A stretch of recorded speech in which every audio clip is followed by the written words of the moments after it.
I think generally just as an audience, as a learner, I'm learning tons here.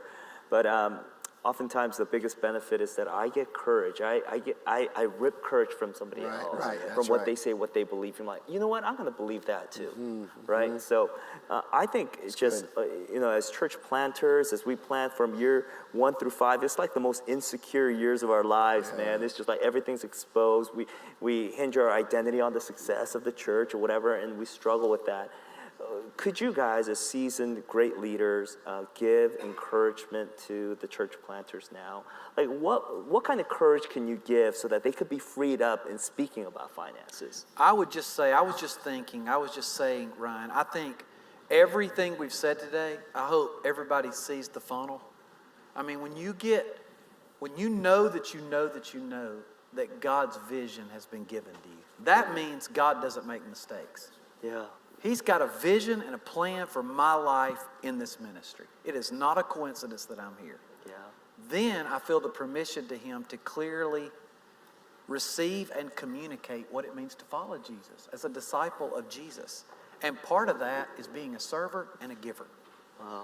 Then I can, with moral authority, live that and communicate that with my people and never bat an eye. Amen. And not be uncomfortable. It's just part of the whole thing. It's not singled out. It's not to raise the giving numbers. It's part of who I am, who we are, part of who God is. When I can get to that place in my own heart, all of this just gets easier. And you can begin to trust Jesus with his church. I hope that answers your question to some extent. Yeah, absolutely. And provision follows vision and prayer and action. Could you slow down? Yeah. Provision follows vision and prayer and action. And what I mean by that is, if it is a vision that God has indeed given to you, then he is going to resource that. But it's going to also flow out of prayer, and a certain kind of prayer where you're praying about the resources for the vision, and you're listening. And you're listening for his direction about the conversations to have and who to talk to and what to say and how to communicate both publicly from the pulpit and individually.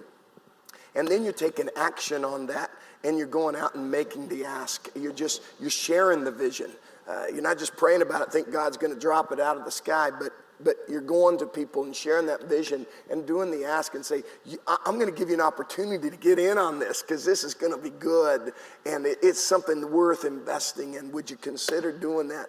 And I get turned down a lot, but I get a lot of yeses. Yeah.